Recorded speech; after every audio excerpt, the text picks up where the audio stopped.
हम एक आत्मनिर्भर स्वच्छ प्लांट प्रोग्राम लॉन्च करेंगे जिससे रोगों से मुक्त बीज और प्लांटिंग की जो चीजें हैं वो उपलब्ध हो सकें और बागवानी के लिए जो चीजें हैं वो रोग मुक्त उनको बीज मिल सके। इसमें 200 करोड़ रुपए का प्रावधान किया गया है।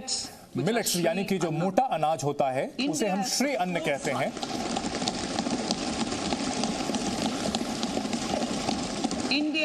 भारत इस मामले में साफ बहुत आगे है ताकि मोटे अनाज को मशहूर बनाया जा रहा है, ताकि पोषण बेहतर हो, ताकि लोगों को खाद्य सुरक्षा मिले और किसानों को भी इसका फायदा मिले। और ये प्रधानमंत्री नरेंद्र मोदी ने कहा था, हम सबसे बड़े उत्पादक हैं और दूसरे सबसे बड़े उत्पादक हैं श्री अन्न के यानी कि मिलेट के।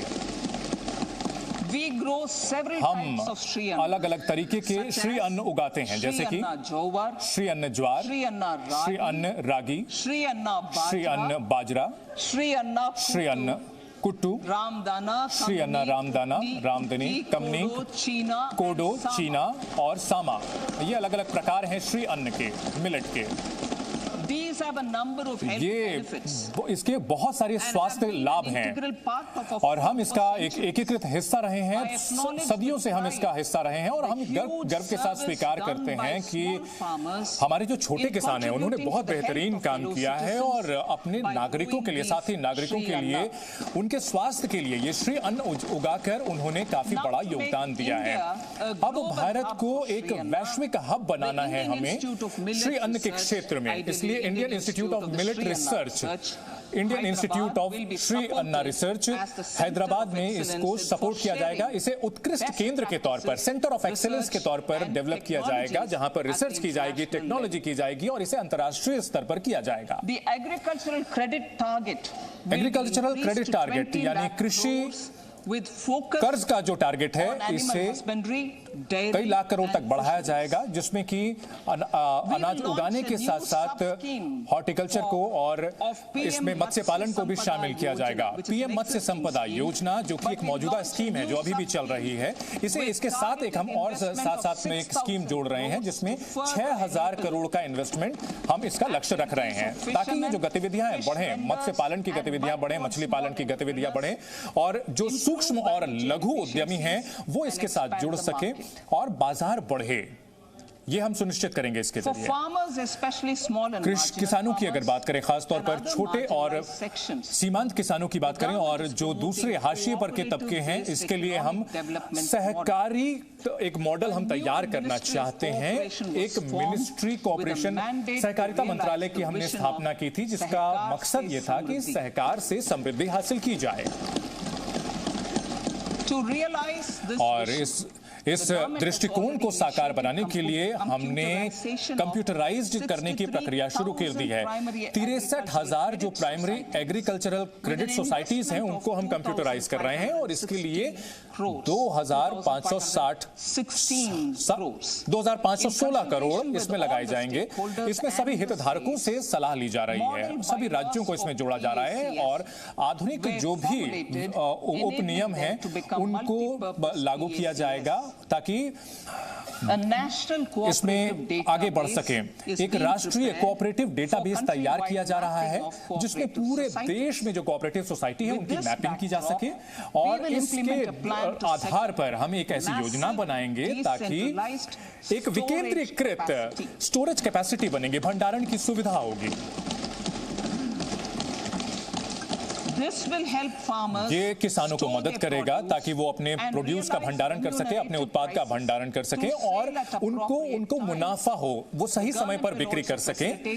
सरकार इसमें इस प्रक्रिया को सरल करेगी और कई तरह की कोऑपरेटिव सोसाइटीज की हम स्थापना करेंगे। खासतौर पर इसमें मछली पालन से जुड़ी सोसाइटी होगी, डेयरी कोऑपरेटिव सोसाइटी होगी और इसमें जो अभी पंचायत इसमें कवर नहीं है उन्हें भी शामिल किया जाएगा।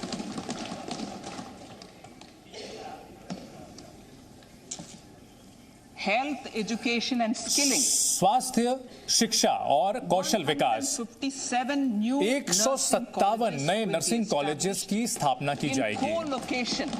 ये कोर लोकेशंस में की जाएगी, अलग अलग क्षेत्रों में। जो अभी पहले से 157 मेडिकल कॉलेज हैं, इनको साथ में जोड़ा जाएगा। 2014 से लेकर अब तक इनकी स्थापना की गई है और इसे और आगे बढ़ाया जाएगा।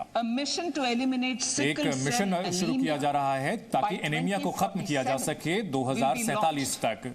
एक स्कीम हम इसके लिए लॉन्च करेंगे और इसमें हम जागरूकता पैदा करने की कोशिश करेंगे। 7 करोड़ लोगों को इसमें हम शामिल करेंगे। 0 से लेकर 14 साल के उम्र के बच्चे इसमें शामिल होंगे। प्रभावी तरीके से इसको हम लागू करेंगे। खासतौर पर जो आदिवासी इलाके हैं वहां पर इस पर काम किया जाएगा और केंद्रीय जो मंत्रालय हैं और राज्यों के बीच तालमेल के साथ इसको लागू किया जाएगा। ICMR लैब्स की, Indian council for medical research की जो लैब्स हैं वो रिसर्च के लिए उपलब्ध कराई जाएंगी। इसमें प्राइवेट और पब्लिक मेडिकल कॉलेज के जो फैकल्टी हैं वो इसमें शामिल होंगे और प्राइवेट सेक्टर की रिसर्च एंड डेवलपमेंट की टीम भी शामिल होगी और ये सहयोग के साथ किया जाएगा। इसमें इनोवेशन यानी नवाचार को भी बढ़ावा दिया जाएगा। एक नया प्रोग्राम बनाया जाएगा ताकि फार्मास्यूटिकल्स में रिसर्च और इनोवेशन को बढ़ावा दिया जाएगा और इनको उत्कृष्ट केंद्र यानी एक्सीलेंस के केंद्र बनाया जाएगा। इसमें हम चाहेंगे कि इंडस्ट्री इसमें निवेश करे और जो प्राथमिक इलाके हैं उसमें निवेश करें। एक मल्टीडिसिप्लिनरी कोर्सेज इसमें लाए जाएंगे। जो अभी मौजूदा संस्थान है उसमें आगे बढ़ाया जाएगा ताकि जो कुशल इसके लिए संसाधन है, मानव संसाधन है, वो मिल सके और अत्याधुनिक रिसर्च और मैन्युफैक्चरिंग जो टेक्निक है उसका इस्तेमाल हो सके। टीचर्स की जो ट्रेनिंग होगी उसको नए सिरे से किया जाएगा। इसमें बहुत नए आइडियाज लाए जाएंगे। इसमें जो सिलेबस है उसको बेहतर किया जाएगा और कौशल विकास पर ध्यान जाएगा। ICT के जो योजनाएं हैं उसको लागू किया जाएगा। शिक्षा और ट्रेनिंग पर ध्यान दिया जाएगा। इनको वाइब्रेंट इंस्टीट्यूट ऑफ एक्सीलेंस के तौर पर विकसित किया जाएगा। राष्ट्रीय डिजिटल लाइब्रेरी बच्चों के लिए और युवाओं के लिए युवाओं के लिए एक नेशनल लाइब्रेरी की स्थापना की जाएगी ताकि जो उच्च स्तर की किताबें हैं वो अलग अलग क्षेत्र के लोगों के लिए, अलग अलग विधा के लोगों के लिए आसानी से उपलब्ध हो सकें और राज्यों को भी प्रोत्साहित किया जाएगा कि वो लाइब्रेरीज की स्थापना करें, पंचायत स्तर पर लाइब्रेरी की स्थापना करें और इसके लिए ढांचा उपलब्ध कराएं, इसके लिए बुनियादी ढांचा उपलब्ध कराएं। नेशनल डिजिटल लाइब्रेरी के जो संसाधन है उसको एक्सेस करने के लिए, उसको हासिल करने के लिए इसके अलावा पढ़ने लिखने का कल्चर बने, उसकी संस्कृति बने। जो कोविड काल के दौरान लोगों को पढ़ाई का नुकसान हुआ, चिल्ड्रन बुक ट्रस्ट और जो दूसरे संसाधन हैं उनको हम प्रोत्साहित करेंगे ताकि जो पढ़ाई से अलग की जो चीजें हैं वो भी फैलाई जा सकें। ये स्थानीय भाषाओं में और अंग्रेजी में उपलब्ध कराई जाएंगी।